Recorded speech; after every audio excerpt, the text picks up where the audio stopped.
আরে আরে, এই বাচ্চা মেয়েটি এত দুষ্টুমি কেন করছে? মেয়েটি এত দুষ্টুমি করছে, ওকে আমরা ঘর থেকে বের করে দেবো। ওর জ্বালায় আমরা শান্তি মতন ঘুমাতেও পারছি না। চলো বেবি, আমরা একসাথে ঘুমাই। বাবা মা, দরজা খোলো, আমি ভিতরে যাবো, আমাদেরকে ভিতরে যেতে দাও। ওর কথা শুনে লাভ নেই, তুমি এখানে আরাম করে ঘুমিয়ে পড়ো। বাবা মা আমাকে ঘরে রাখলো না। সবার মা বাবা সবাইকে ভালোবাসে, কিন্তু আমার বাবা আমাকে একটুও ভালোবাসে না। আমি এখান থেকে চলে যাব। দেখতেই পারছো তোমরা, মা বাবা আমাকে একটুও ভালোবাসে না। আঙ্কেল, আমাকে একটি তরমুজ দিবেন? তোমাকে এক শর্তে তরমুজ দিতে পারি, যদি তুমি আমার তরমুজ খেতে কাজ করো, তাহলে তোমাকে আমি তরমুজ দিব। হ্যাঁ আঙ্কেল, আমি সব কাজ করব। আমি ছোট হলেও আমি অনেক পরিশ্রমী, কারণ আমি সব রকমের কাজ করতেই পারি।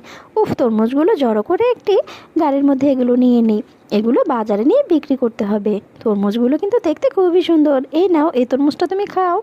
কিন্তু এই তরমুজটা তো পোকামাকড় দেখা যাচ্ছে। যাই হোক, আঙ্কেল আমাকে দিয়েছে, আমি খাই। উফ, প্রচুর ক্ষুধা পেয়েছে, তরমুজটা খেয়ে শেষ করি। আরে আরে, তরমুজ খাওয়ার পর আমার তো দেখি পেট ব্যথা করছে।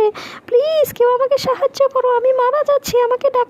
বন্ধুরা, ভিডিওটি ভালো লাগলে অবশ্যই আমার চ্যানেলটি সাবস্ক্রাইব করবে আর লাইক কমেন্ট শেয়ার করতে কিন্তু ভুলবে না।